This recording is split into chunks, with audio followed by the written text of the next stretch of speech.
is a brand new Aston Martin DB11 AMR. Now, I reviewed the Aston Martin DB11 back when it came out almost 2 years ago, but the DB11 AMR is the DB11 turned up a notch. Now, I borrowed this car from Aston Martin of Newport Beach here in Orange County, California. They get all of the latest and greatest and most exciting Aston Martin models, and that includes the DB11 AMR, which just recently went on sale. So what exactly is the DB11 AMR? Well, here's a brief overview. The DB11 first came out last year with a 600 horsepower V12. Then they came out with a V8 DB11 that had 500 horsepower.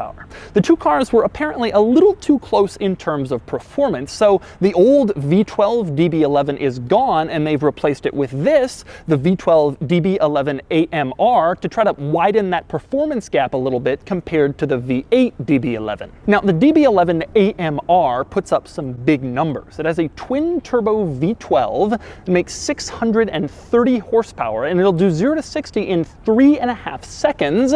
Both of those numbers are improvements over the old DB11 V12. Not surprisingly, another big number is the price. This thing starts at around $200,000, and this one is equipped to around $265,000 with options. Today, I'm going to show you around the DB11 AMR, and I'm going to show you a few interesting quirks, and then I'm going to get it out on the road and drive it, and then I'm going to give it a Doug score.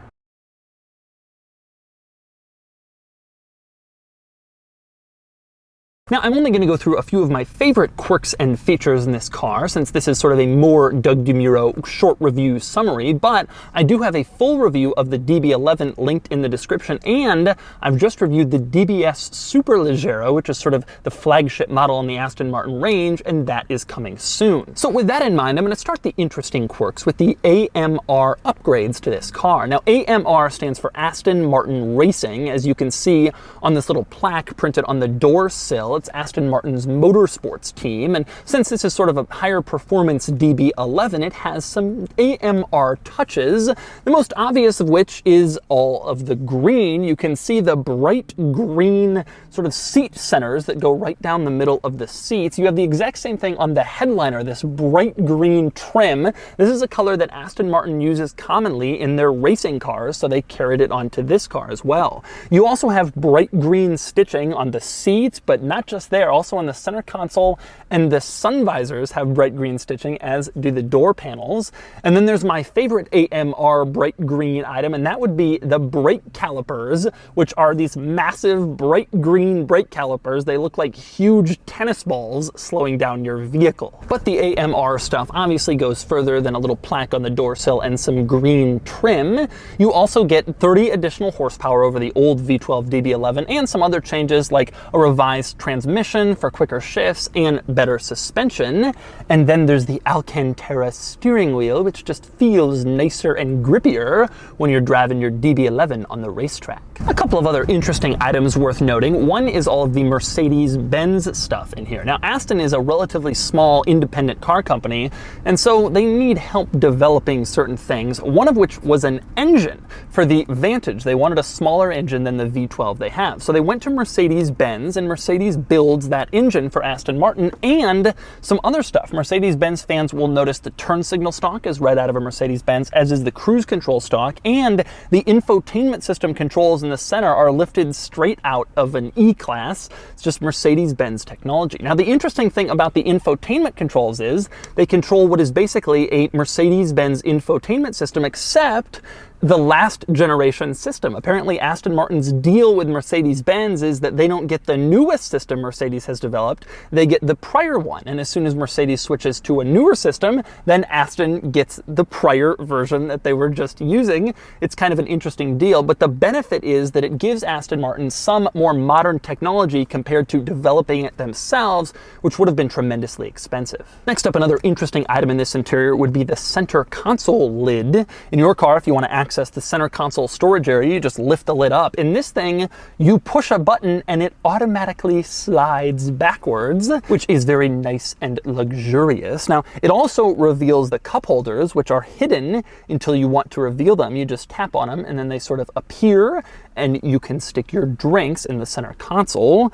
Interestingly, in that area next to the cup holders, there's a little hidden circle. That's where you can stick the key. Just in case the engine start button isn't working for whatever reason, there is a manual key slot in here. You can stick it in, twist it, and that will start up the car, which is an interesting failsafe. And it's worth noting Mercedes-Benz models have this too, generally in the same area that this car does. So that's more Mercedes-Benz influence. Now, if you want this center console closed and you just want an armrest here, simply press that little button again that looks like a power window switch, and the center console will whir closed automatically so you can hide whatever you have in there. Next up, moving under here, two interesting hood-related items. One is the headlights. When you open up the hood, you can see there are cutouts for the headlights, but the headlights actually stay put. That's because, as I've mentioned before, headlights and taillights can't be on a bodywork piece that moves, and so they couldn't bring the headlights up with the hood itself. So instead, the hood has these giant cutouts and the headlights stay in their spot. The other interesting thing is that this car has a soft closed hood, which means you don't just slam the hood down like you do in every other car. Instead, you bring it down ever so gently, and then the hood automatically latches itself, even though the hood is probably something you're only going to open or close very rarely if you actually own one of these.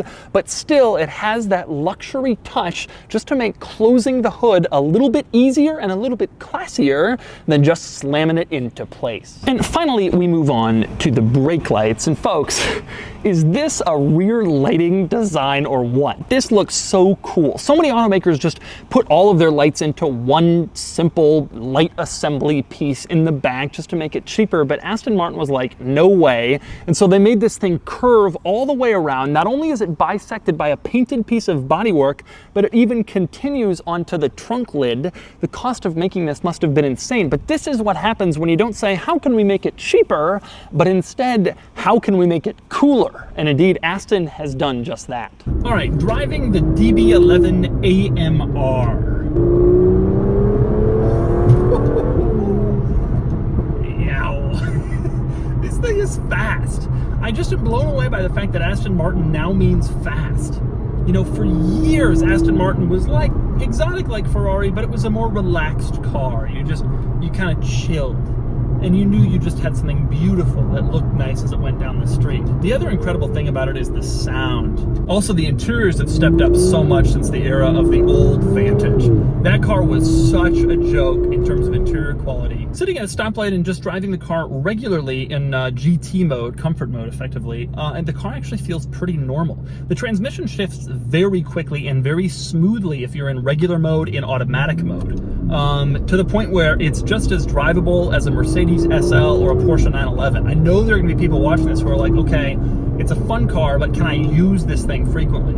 And the answer is probably more than almost any other exotic car, yes. This is an actually usable car. The back seats are incredibly tiny. So it's not really a four-seater car, you know, maybe for children or for luggage or stuff, but it's a usable car with a nice interior and modern technology thanks to this Aston Martin tie-in with Mercedes-Benz, and the result is that it is daily drivable. Handling is sharp, unusually so, more than I would expect from an Aston Martin. Now you gear down. Wow, it's quick. Now, I just drove the DBS Superleggera, which is sort of like the high-performance version of this car. That video is going to go up on my regular channel in a couple of weeks, and that thing was insanely fast. This is not insanely fast. This is just fast, but it's fast. No one's going to argue that. It feels really, really quick, and it kind of has this cool combination of beautiful styling and quick acceleration. Now, with that said, the Vantage is also tremendously fun to drive.